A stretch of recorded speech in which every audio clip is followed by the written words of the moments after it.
Seule exception à la régularité des travées, de grands canyons où circulent les ascenseurs. Des failles qui trouent le bâtiment de part en part. Effet d'écriture de l'architecte qui joue de la transparence et ménage des points de vue vertigineux. Mais aussi cohérence d'un principe constructif de Nemosus I, où toutes les dessertes collectives du bâtiment ont été rejetées à l'extérieur.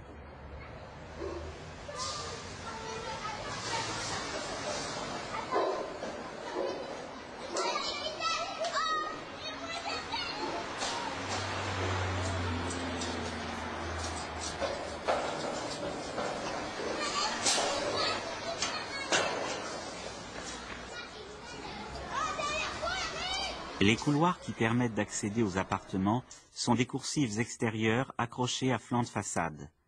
3 niveaux de coursives desservis par de grands escaliers métalliques.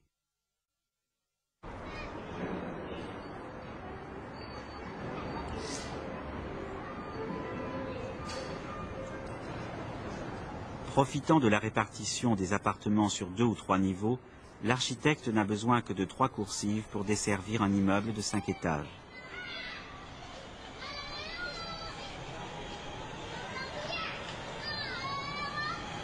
Ces coursives ne sont pas que des couloirs. Elles jouent le rôle de rues presque piétonnes, si l'on oublie les vélos, les planches à roulettes et les voitures téléguidées. Dans un immeuble de conception standard, les cages d'escalier, les ascenseurs, les couloirs occupent une certaine proportion du volume construit. Inclus dans le bâti, ils en compliquent la structure et augmentent le coût du chantier. En vidant le bâtiment de toutes ses circulations, Jean Nouvel gagne sur 2 tableaux, encore plus d'économie et encore plus d'espace habitable. Les appartements s'étendent de façade à façade, occupant toute l'épaisseur de l'immeuble, et pour les dilater encore plus, l'architecte les fait déborder à l'extérieur, en les prolongeant par des terrasses, construites symétriquement aux coursives, accrochées selon le même principe, à flanc de bâtiment. Chaque appartement dispose ainsi d'au moins 15 mètres carrés supplémentaires qui servent le plus souvent de cave et de grenier dans un bâtiment qui ne comporte ni les uns ni les autres.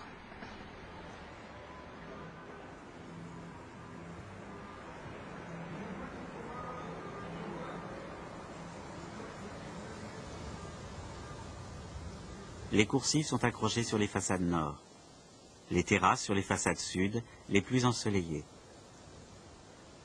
Le voile métallique du toit prend ici son véritable sens, faire de l'ombre. C'est un écran qui protège du soleil méditerranéen.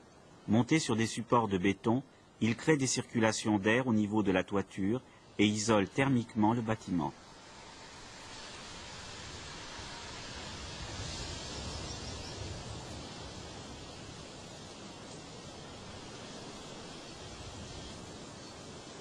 Dans son déport, la voilure métallique du toit semble rejoindre les rambardes des terrasses et des coursives, inclinées comme des garde-corps de chantier.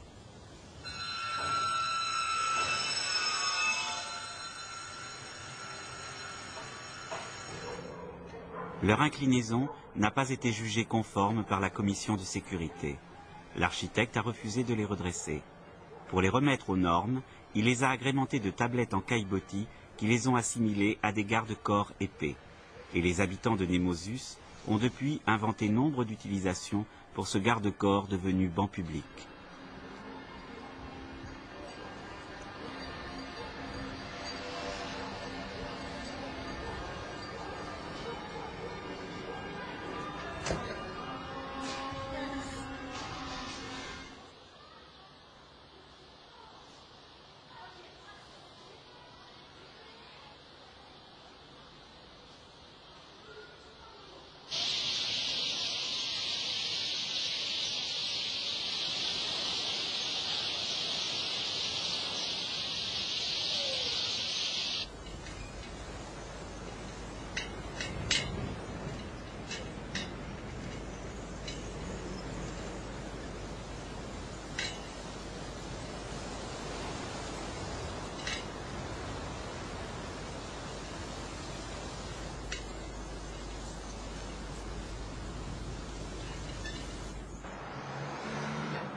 L'architecture de l'habitat social dans les années 80 reproduisait toujours le même modèle, celui du logement bourgeois, miniaturisé.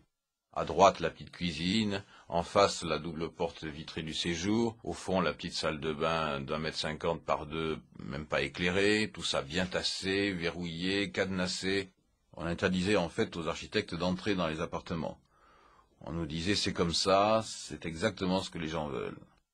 C'est cet espace intérieur que j'ai voulu réinvestir, pour échapper à ce plan fatal, pour le mettre en accord avec la façon dont les gens vivent vraiment.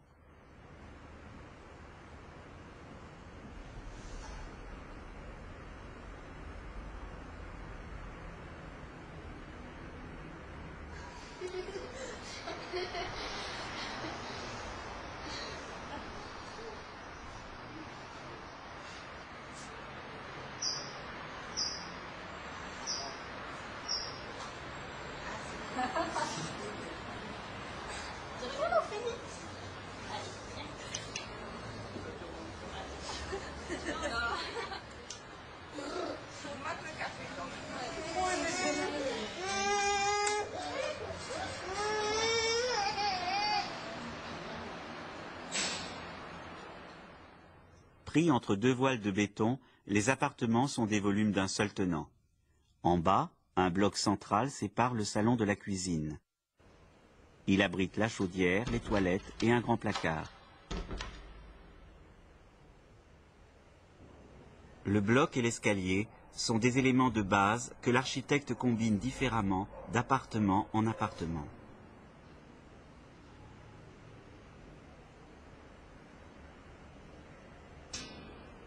De part et d'autre du bloc central, la circulation est libre.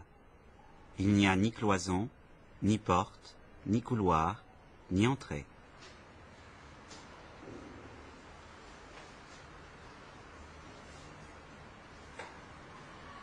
La cuisine donne de plein pied sur la coursive.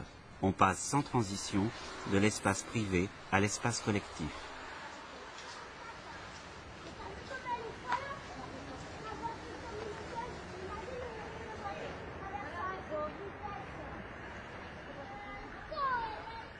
Au premier étage, même traitement minimal, qui privilégie la transparence.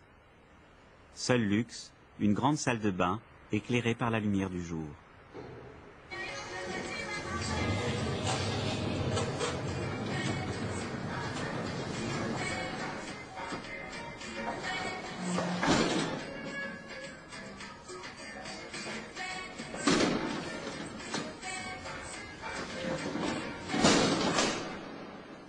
Entre les appartements et les terrasses, le mur de façade peut se replier totalement, laissant largement passer l'air et la lumière.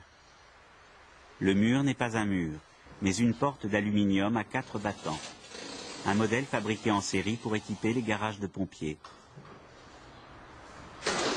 Fabriqué en série, mais amélioré pour répondre aux exigences d'une habitation privée.